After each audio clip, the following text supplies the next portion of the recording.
Let them get a view from there and see what the field of view looks like. Most kids dream of becoming an astronaut. I know I did. 3, 2, 1. But while most people get over it, this guy did not. Even when NASA and SpaceX told him it would never happen, he just wouldn't quit. And that's how he ended up building his own spacesuit so he can fly all the way up to space in a hot balloon by himself. The real question is, did he make it? In the United States, I found Cameron. Hi NAS Daily, I'm Cameron and I'm going to space for cheap.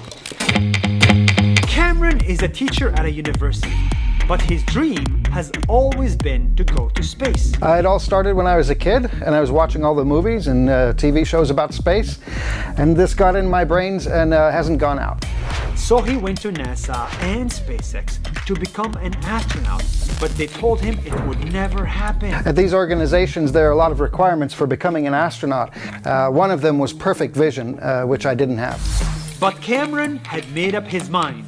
He was going to space, with or without NASA. So he started making his own spacesuit in his own garage.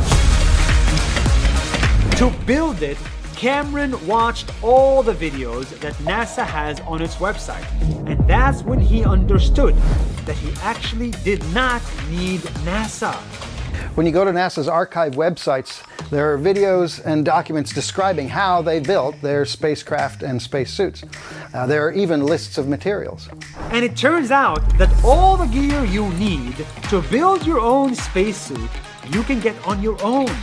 That's how, for the boots, he's using regular working boots that he's modified.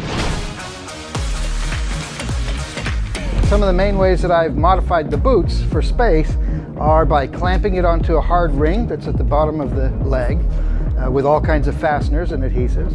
Then I've attached a variety of straps that prevent the boot from shooting off the end of the leg. And then I've sealed it up very carefully to make sure that no gas can escape the suit.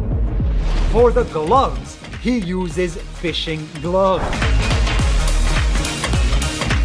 I've modified commercial fishing gloves for a spacesuit in lots of ways. It takes a long time. Number one, it's clamped to the end of the sleeve by a hard ring. Number two, the glove tips and other places are heavily reinforced with rubber to prevent them from leaking. And number three, they've got a very durable coverall, and that prevents the glove from ballooning up like a baseball mitt when you're in vacuum. And for the helmet, he uses plastic bubbles from street lamps. Yes, street lamps. This is one of my new bubble helmets. Over the last couple of years, I've perfected it. It has a lot of fittings. These are valves that open up at a certain pressure. They're fittings for getting oxygen into the suit, and then my exhaled gas goes out. Once he has all the parts, he stitches and irons them together to form a spacesuit. That didn't even cost him more than $2,000.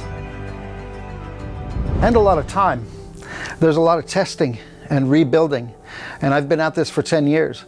And I built about 15 or 20 of these suits before I really got them working. Thanks to his spacesuit and balloons, Cameron can fly up to 5,000 feet in the sky. And every day he's getting closer to space, so close that now SpaceX wants to hire him when they started building their own suits. That was a really big day for me when they reached out. But if I worked on that project, I would be building suits for somebody else. But I want to do the flying. I want to fly to space myself. Cameron will share all his designs on the internet for free, and he will make an IKEA manual for anybody who would like to make their own spacesuit at home. I'll be putting in a lot of safety guidelines too. That's because building and flying one of these suits can be really dangerous. Nobody but me could get me to space where I want to go. NASA and SpaceX and other companies have their own system, their own guidelines. But this is my dream, and I'm going to go the way that I want. His biggest challenge now is not the spacesuit, but the rocket to get to space. And that is yet to be determined. But judging from this guy, you can tell that he's as crazy as it gets, that one day, this crazy guy will make it to space.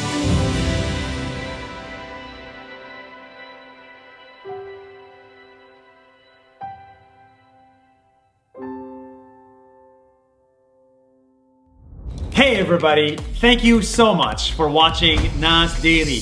Nas means people in Arabic, humans. And we are on a mission to show you the stories of humans from all around the world. I'm actually very excited about the videos we're working on.